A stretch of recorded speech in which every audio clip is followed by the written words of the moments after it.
Everybody, so the other day I was watching a minimalist video about weddings and I thought I would make my own.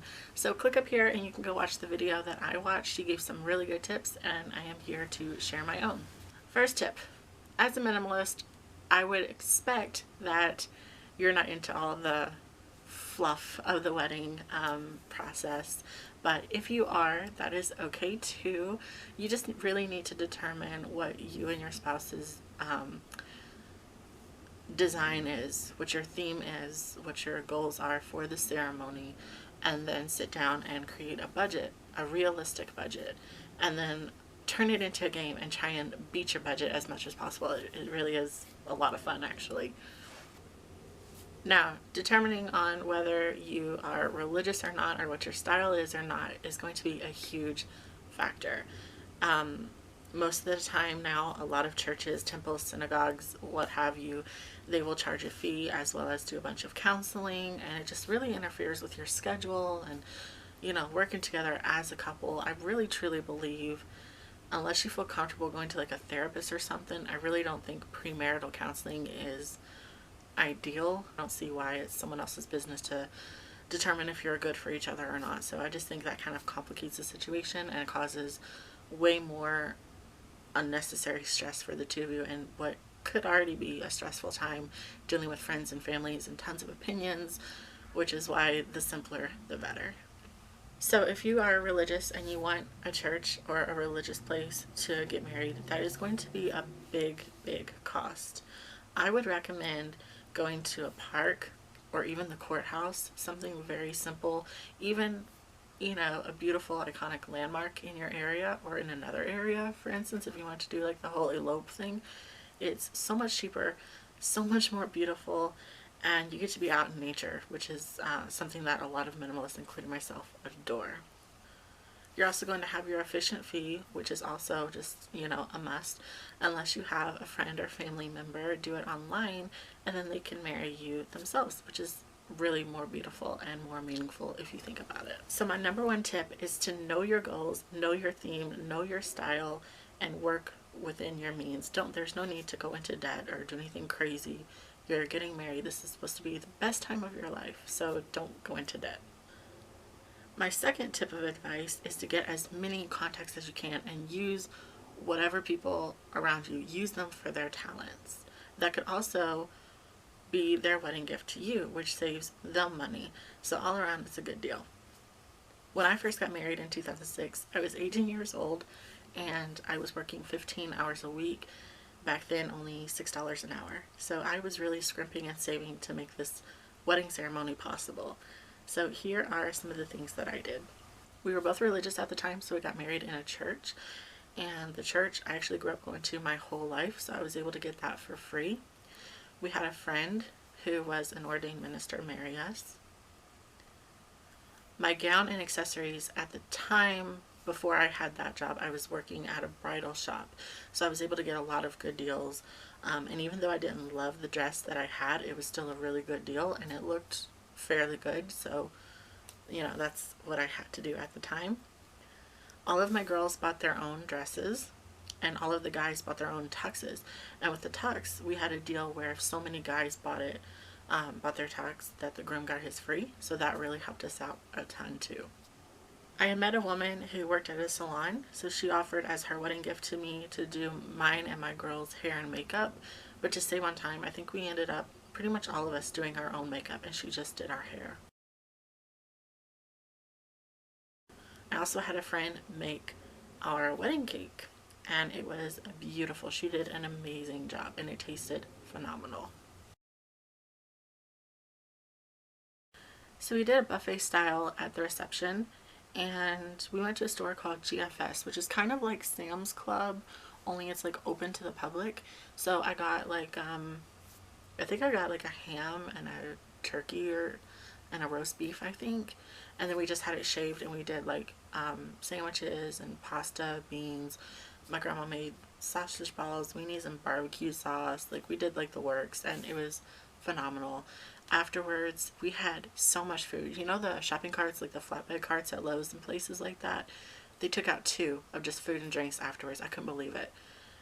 It was ridiculous how much food was left over. For the reception, I just did purple tablecloths, and then, which I got just from, I don't know if it was Walmart or the dollar store, Party City, somewhere like that, just purple plastic tablecloths. And for the centerpieces, I just did paper doilies, which I know sounds tacky, but in the scheme of things, like, it was just the reception, it was just a party, like, I didn't see any need to go into crazy expenses. So the church that we got married at, I actually borrowed like the fishbowl votive holder glass bowl things, and then I just filled them with it was, I can't remember honestly, it was either the marbles or the gel or water and floating candles. I don't know, it had something in it with candles. And then I had like some confetti sprinkled on the table as well. It looked really pretty. We also had a friend who acted as a DJ. I had another friend who burned me all my music, so I had everything labeled and everything laid out, and it was really nice that way too. And that was his wedding present to us as well. The invitations, I just used printed paper, and I printed it myself. I didn't see a need to go all crazy with invitations because chances are people are just going to throw it away anyway. So it just wasn't a big deal for me to go and invest, you know, hundreds of dollars for an invitation. I think that's ridiculous. So we invited about 200 to 250 people. About 150 people showed up. So it was a pretty good sized wedding, and the budget ended up being only $1,100, which I planned for $3,000. So that was an amazing amount just hacked off just by using what resources I had and what people I knew and their talents. And it was, honestly, it was a very good wedding. I really enjoyed myself. I thought it was well put together, and people just came together to really help. And I think that's the beauty of weddings, actually, is that you get to bring people together in ways that just normally wouldn't happen. Now, with my second wedding, it was even cheaper. I think our budget was like maybe 300, maybe. We went to the mosque where we got married for free. We did pay the officiant like a little courtesy pay. I don't remember what that was exactly. I didn't take care of that. My ex actually took care of like everything, which was phenomenal. So we got the location for free. We didn't have a cake or anything because I was doing everything according to like his traditions. So there was no cake because I wore my scarf. There was no hair costs or nothing. He already had a really nice suit that he wore. I already had my gown and accessories from a previous engagement. So clothing and accessory wise, we were good to go. Let's see, what else I think the only thing he had to buy really was the food, which we did the quick little reception, and then we went to one of his friend's house, the people that he knew, where they were cooking, and we just all ate, and that was pretty much it. Like, we paid for our hotel that night, and we paid to get my wedding rings resized,